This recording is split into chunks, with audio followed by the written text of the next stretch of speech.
Everyone carries a song within their heart. Some hide it out of fear, others because of pain. But Amelia Torres sings every single day, even if no one stops to listen. Subscribe to the channel and be part of our story.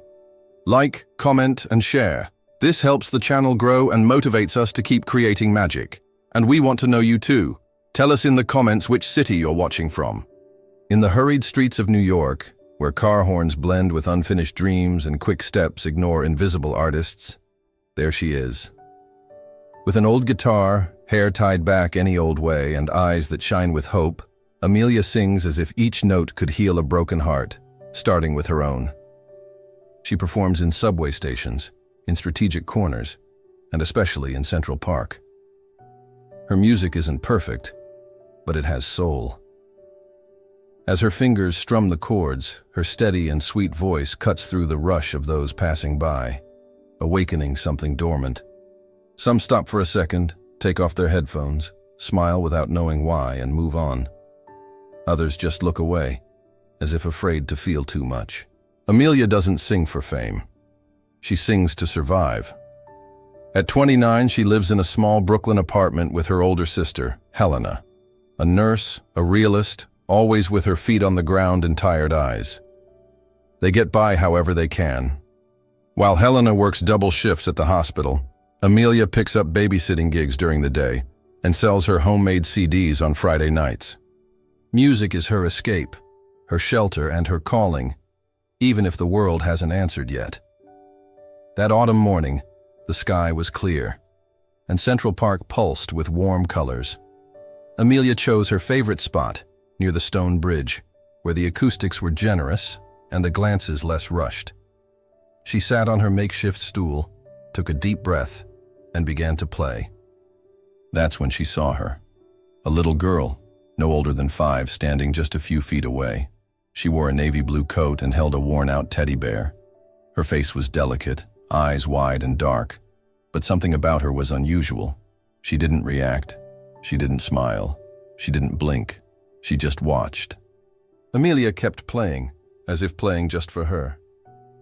A few notes later, something unbelievable happened. The girl smiled. It wasn't a wide or lasting smile, but it was real. And Amelia saw it clearly. A timid smile, almost hidden, as if she were learning how to do it again. Amelia missed a note, startled, but kept singing more gently. The connection, silent and powerful, was already there. The man who was with the girl noticed too. Well-dressed, in a dark suit, with a serious expression and a distant gaze, he looked more like a statue than a father. But in that moment, his eyes narrowed, puzzled. He stepped closer, watching his daughter with a face caught between disbelief and hope. Amelia ended the song with a smile, and the little girl clapped, shyly. "Lily, come," said the man with a subtle British accent, holding his daughter's hand. But before leaving, the girl looked back. And in that look, there was something deep, a silent plea, an old longing, a desire to stay. The man hesitated, then turned to Amelia. "Do you have time to talk?" She blinked, surprised, still holding her guitar. "I have time for anything that brings out a smile like that." In that moment, unknowingly, Amelia Torres had just changed the course of her life and the lives of 2 souls who had forgotten what it meant to truly live. Lucas Bennett was not the kind of man who made impulsive decisions. As CEO of one of the biggest tech companies on the East Coast, he calculated every move with surgical precision. His world was made of contracts, deadlines, and silence, especially since the sudden death of his wife 2 years earlier. Since then, his penthouse in Manhattan had become a cold fortress, where he and his daughter lived among marble walls and shelved memories. But that morning in Central Park, when he saw the smile on Lily's face, something inside him cracked, something small, almost imperceptible, but real. Lily didn't smile, not since she lost her mother. Doctors, therapists, specialists, everyone had tried to reach her, with no success. She wouldn't speak to strangers, avoided touch, rejected toys. But in front of that young woman singing in the park, his daughter had reacted. Smiled. Clapped. Lucas saw it, and he couldn't ignore it. That same day, he asked his driver to find out who the girl with the guitar was. 2 days later, she was in his office. Amelia arrived wearing a simple dress, a cloth bag over her shoulder, and the guitar on her back. She looked out of place in that mirrored concrete space with minimalist lines, where everything was black, white, or gray. She sat on the edge of the chair and looked at Lucas firmly, curious eyes, but calm. "You want me to take care of your daughter?" Amelia asked. Lucas nodded and replied, "She liked you. That doesn't happen. Ever." Amelia went silent for a moment. She thought about everything she had heard from the previous nanny's brief summary, that the girl was closed off, sensitive, cried at night, and avoided all emotional contact. And are you ready to let someone into her life? It was the first time in a long time Lucas hesitated. He looked at a framed photo on the shelf, his wife smiling beside baby Lily. He took a deep breath. "I'm trying. I don't know if I'm ready, but I'm trying." Amelia took the job. The next day, she arrived at the penthouse carrying a small backpack and the same guitar. The housekeeper opened the door and led her down the long, silent corridor. Expensive rugs, modern art, designer furniture, but no soul. It felt like entering a museum. Until they reached the room where Lily waited, sitting on the carpet, holding the same teddy bear from the first time. The girl looked up. She recognized Amelia.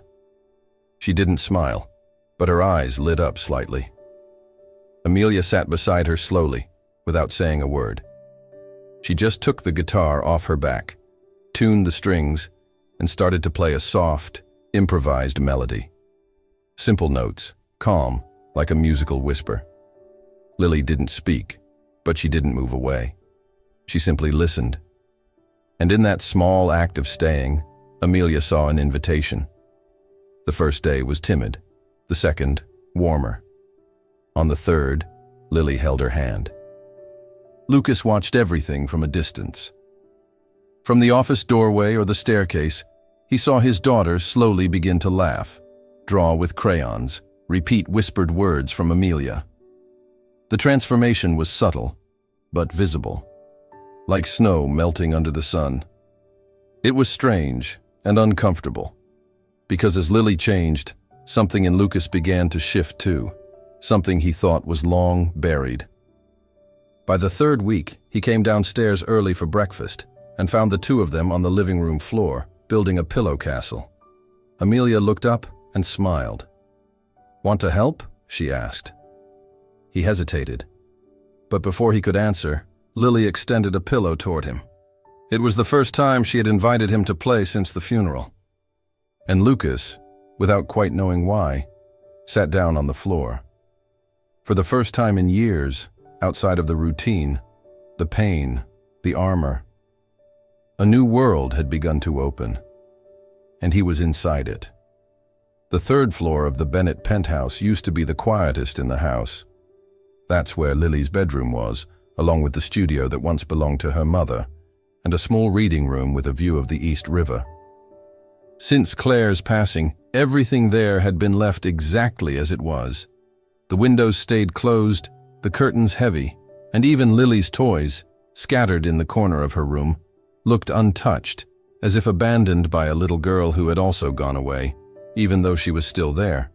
But with Amelia's arrival, things began to change. Slowly, almost imperceptibly at first. In the first week, she hung small paper mobiles in Lily's room. She didn't ask for permission, she just did it. Birds and musical notes, hand-cut and hung from the ceiling with sewing thread, dancing gently in any breeze. When Lily saw them, she simply pointed and whispered, "Do they fly?" Amelia smiled. "In here, everything can fly." Then came the drawings. Colorful posters, made with pastels and watercolor, started to cover a wall that was once too white. Castles, enchanted forests, floating planets, smiling creatures. Amelia encouraged Lily to draw every day, transforming that space into a magical universe built by the girl's own hands. Soon the guitar was no longer an accessory. It became part of the household. Mornings began to sound different. Instead of the ticking wall clock and the distant city noise, strummed strings echoed through the halls. Sometimes it was a soft melody. Other times, it was a tune invented by Lily, with disconnected lyrics and improvised choruses. Amelia turned everything into a song. Even Lily's silence became music. What was once a cold, luxurious penthouse, like a five-star hotel, was slowly becoming a home. In the living room, Amelia placed a basket of children's books beside the sofa, rearranged some chairs to create a story corner, brought colorful pillows from home and a floral rug. Small things, but they changed the tone of the space. The housekeeper, initially hesitant, started to smile when passing the two of them playing hide-and-seek in the hallway or dancing on the rug to old French songs. Lucas noticed everything, though he said nothing. From the floor above, he heard Lily's laughter spreading through the house like echoes of a time he thought was lost. For the first time in 2 years, she seemed like a child. She ran, jumped, made up stories, named her stuffed animals, and created a world of her own, where Amelia was the guardian fairy with the enchanted guitar. Lily began to speak more. She started to hum. She began to sleep with fewer nightmares. One afternoon, when the sky turned gray and thunder rolled over Manhattan, Lily didn't hide under the bed like she used to. Instead, she reached for Amelia's hand and whispered, "Will you sing to scare the thunder away?" And Amelia sang. Lucas walked halfway down the stairs and stopped on the last step.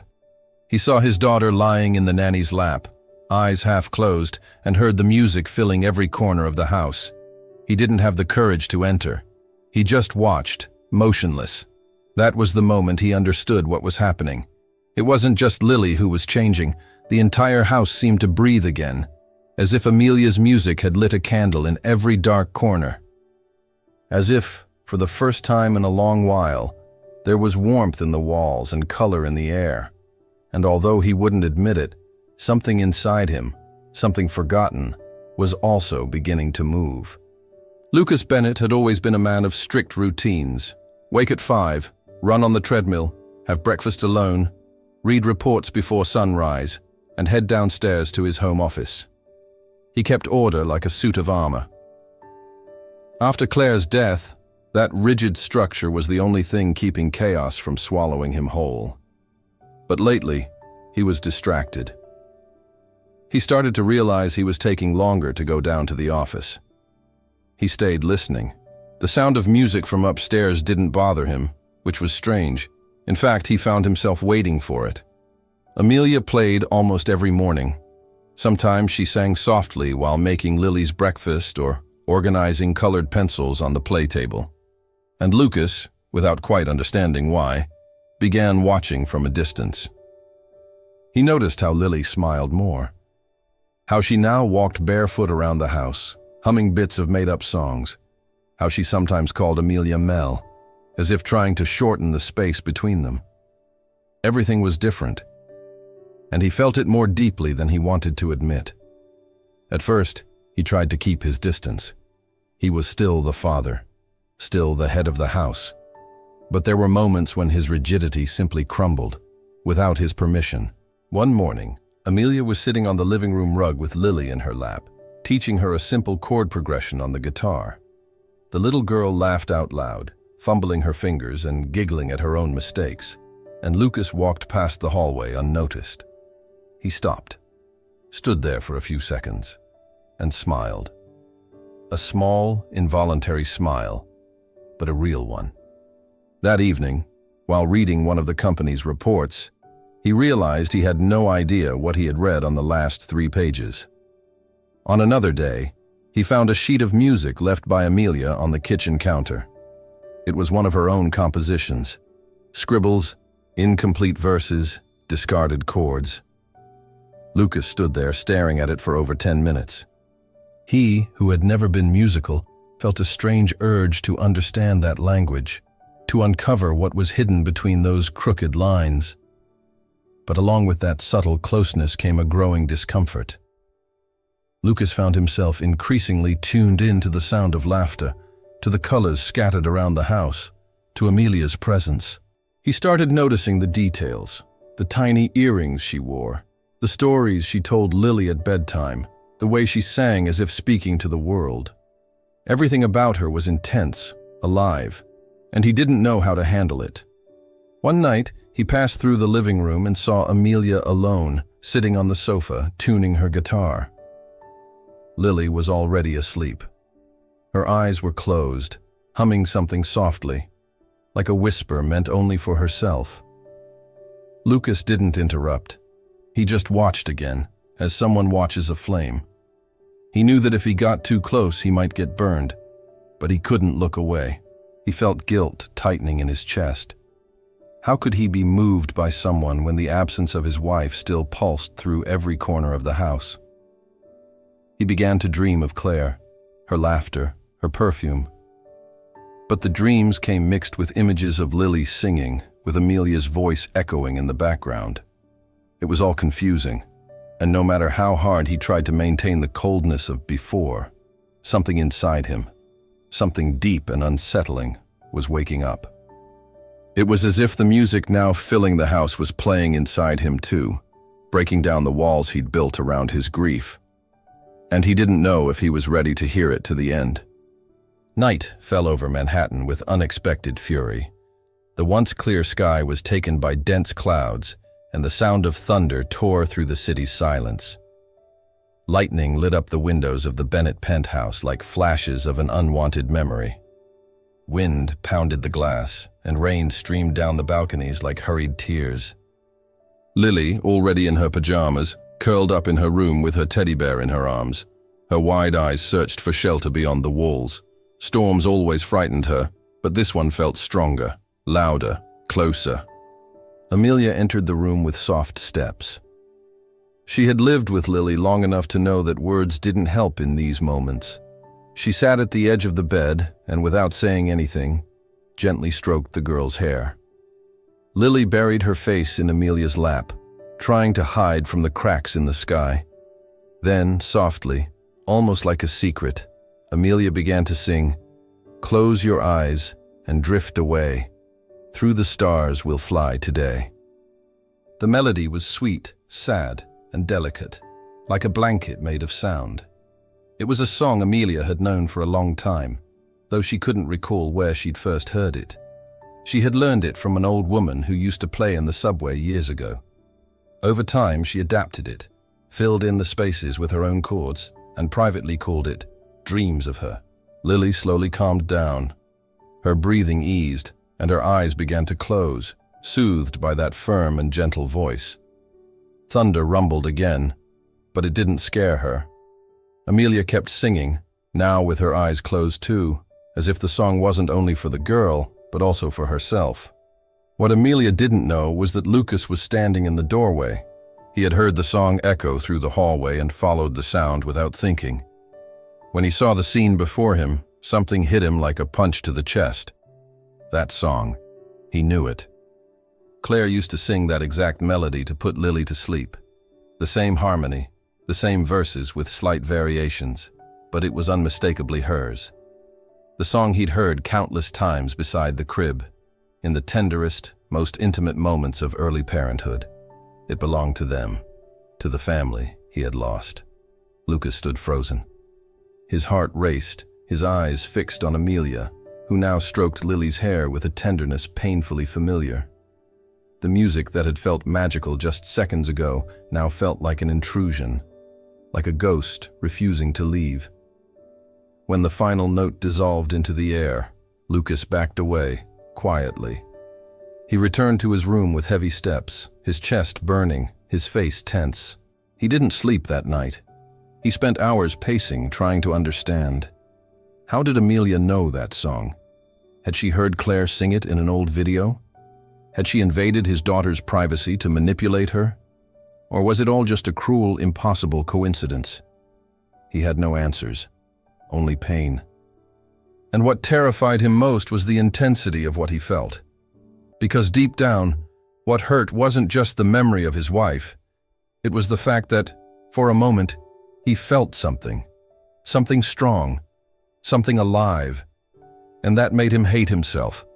The barrier he had worked so hard to maintain was crumbling, and in place of the comfortable silence of grief, there was now a music he wasn't sure he wanted to hear, or erase forever. The next morning, the penthouse was tense, like a taut rope about to snap. The air felt heavier, as if every breath required effort.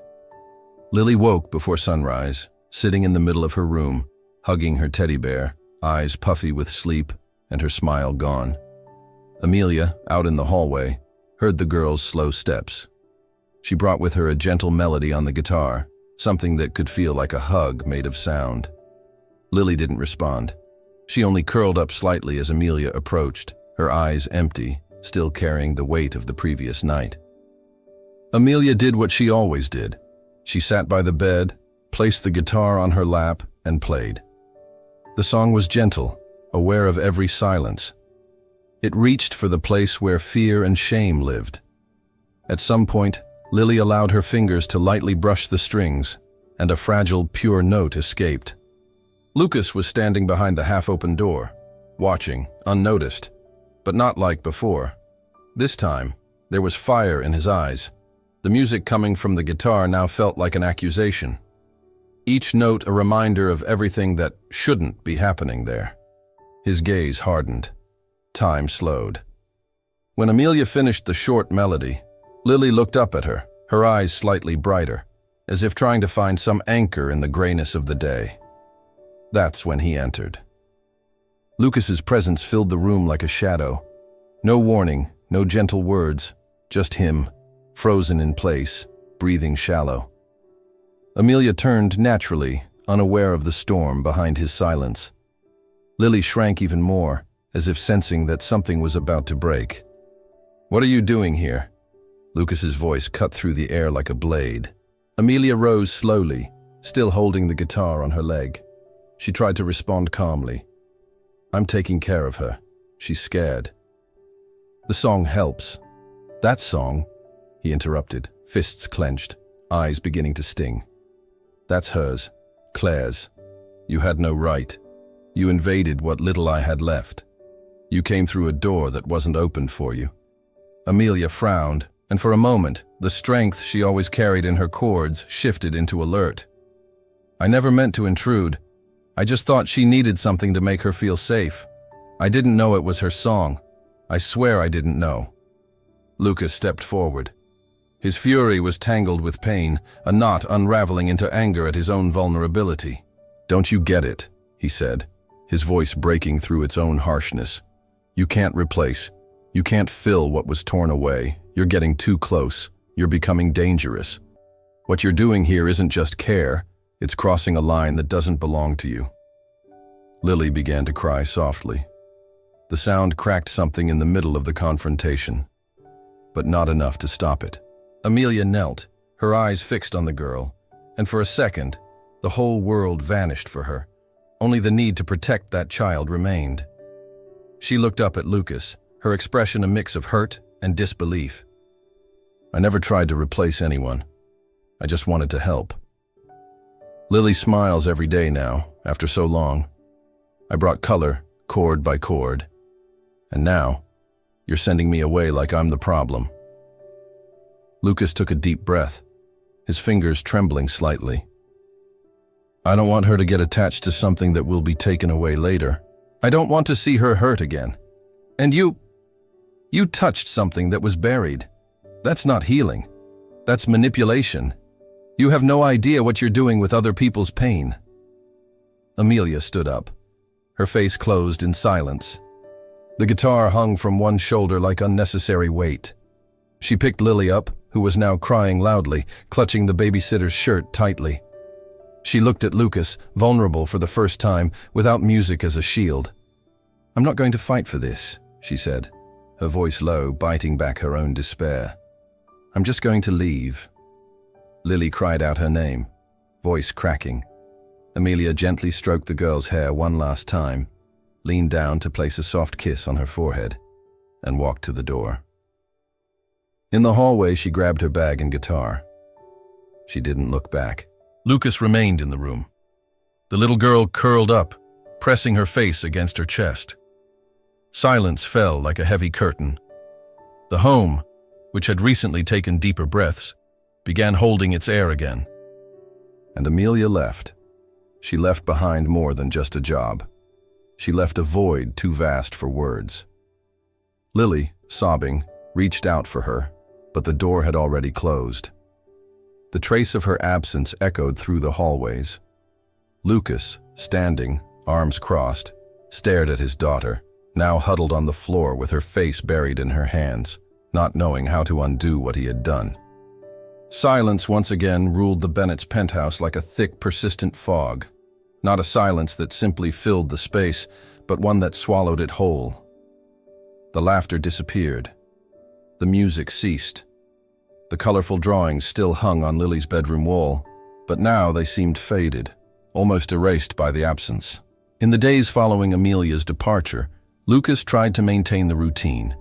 He woke up early, drank his coffee, answered emails, read reports, all with a cold urgency, as if moving forward was the only way to escape the weight of guilt.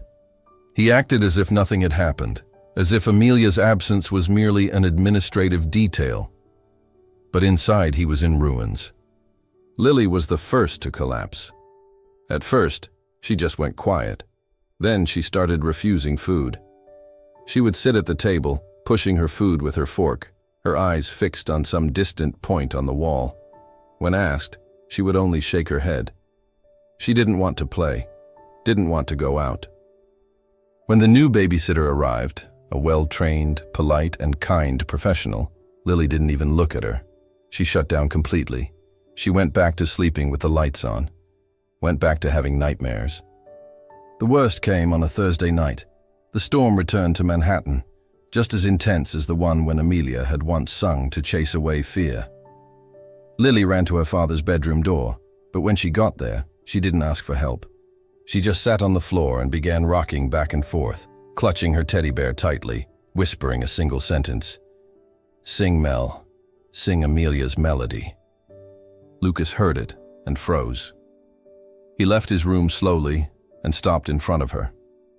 He didn't have the courage to kneel, to touch her, to offer anything but the weight of his own absence. That night, Lily fell asleep with swollen eyes from crying.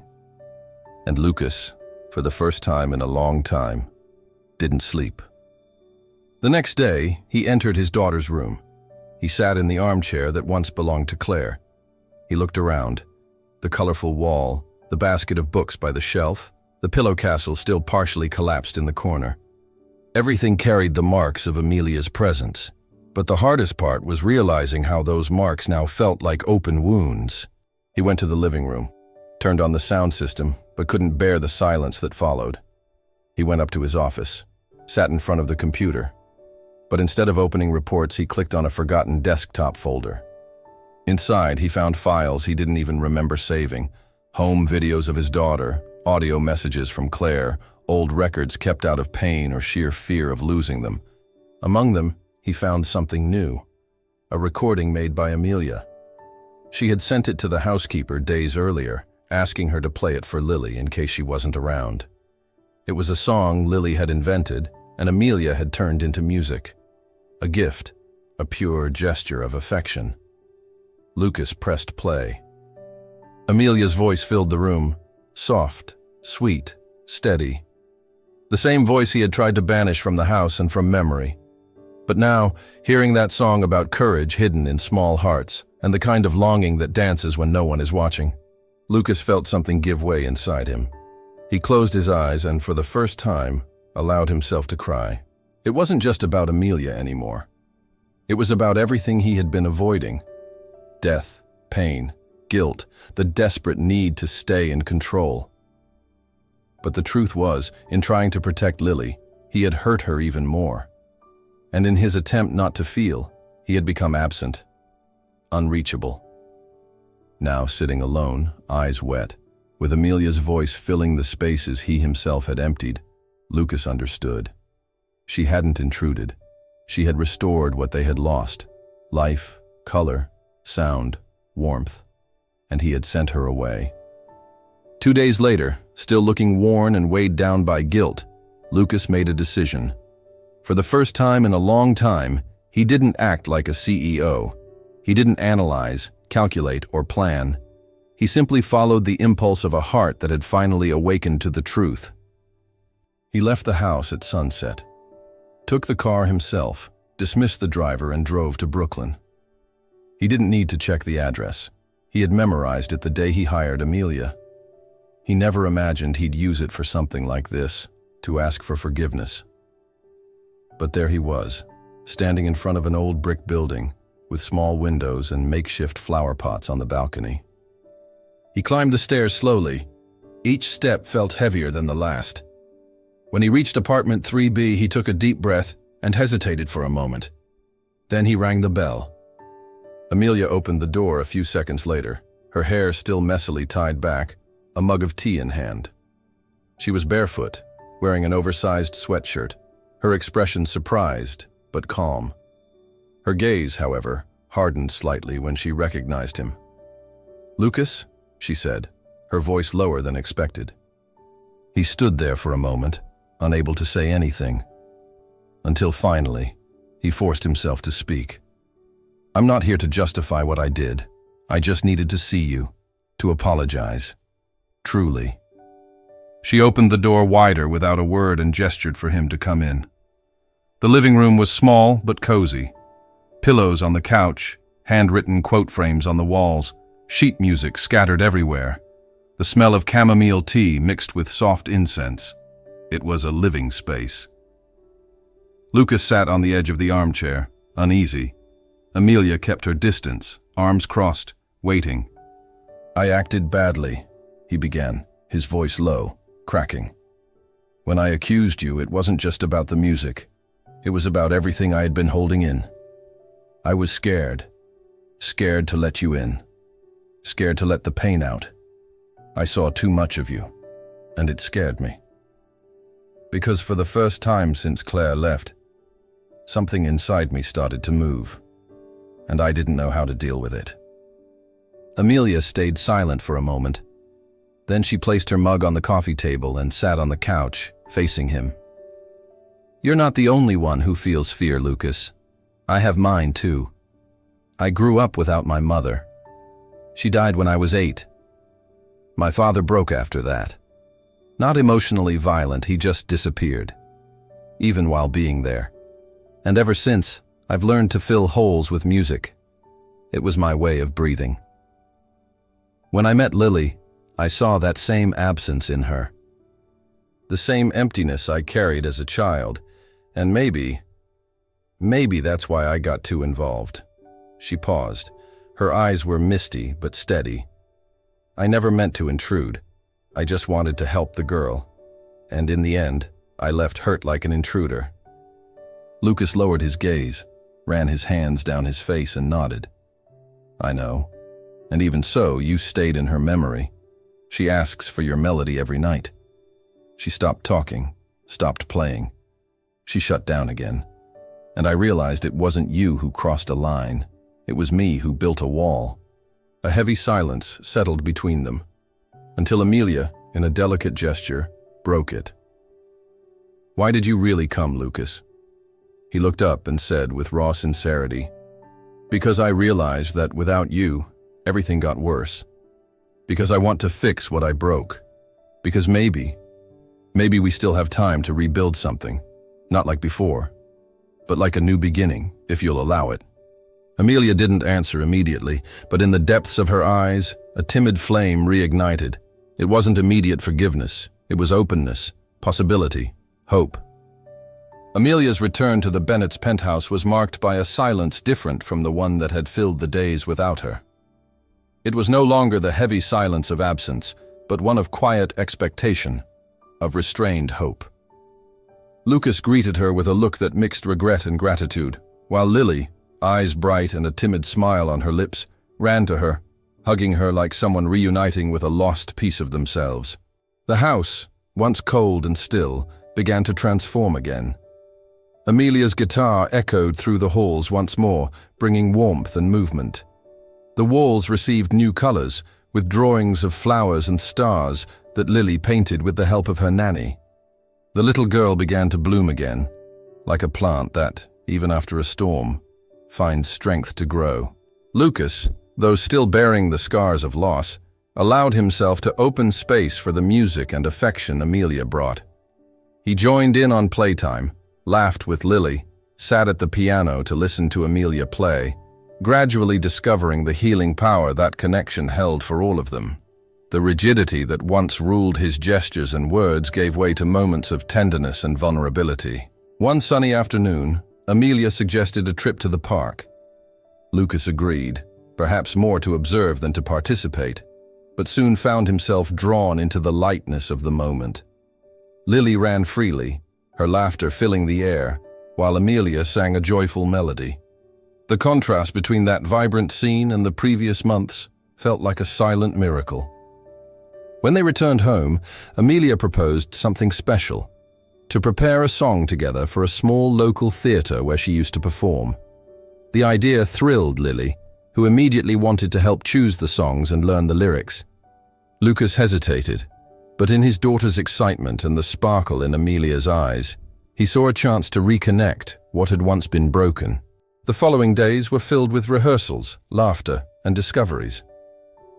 Amelia taught Lily to play piano and sing, while Lucas watched, amazed by the girl's talent and determination. The house came alive with that music that transcended sadness and brought new meaning for everyone. The night of the performance arrived, and the small theater was full. The audience was modest but warm. Lucas and Lily sat in the front row, side by side, as Amelia stepped onto the stage with her guitar. The lights reflected the glow in her eyes, the confidence and joy of someone who had found her place in the world. Amelia began to play and sing, her voice filling every corner of the theater. The melody spoke of hope, of rebirth, of love that withstands storms. Lily, enchanted, followed every note, holding her father's hand tightly. Lucas, moved, let the tears fall, not of sadness, but of deep, genuine joy. In that moment, the rebuilt family revealed itself to the world, not perfect, but whole. A new story, made of forgiveness, courage, and music, was unfolding before them. The past still existed, but it no longer ruled. Now, there was a future, and it sang through the united voices of Amelia, Lucas, and Lily, echoing like a promise of better days to come. And so ends another heartwarming chapter here at Enchanting Stories, where every tale touches the heart and sparks that magical flame we all carry inside. If you felt moved, smiled, or got that warm flutter in your chest, you know what to do. Hit that subscribe button and join our growing community, a place where incredible stories come to life and true friendships bloom. Oh, and don't forget to give this video a like to show us you enjoyed the journey. It's your way of saying, I want more, and it helps me keep bringing you content that stirs the soul. Now we want to hear from you. Where in the world are you watching us from? Drop your city in the comments below, because the magic only gets stronger when we connect stories and people from all over the world, all on this adventure together. So grab your cup of tea, get comfy in your chair, and get ready for the next tale. Because here at Enchanting Stories, the next story might just be yours. See you soon, and thank you for being part of this magical family.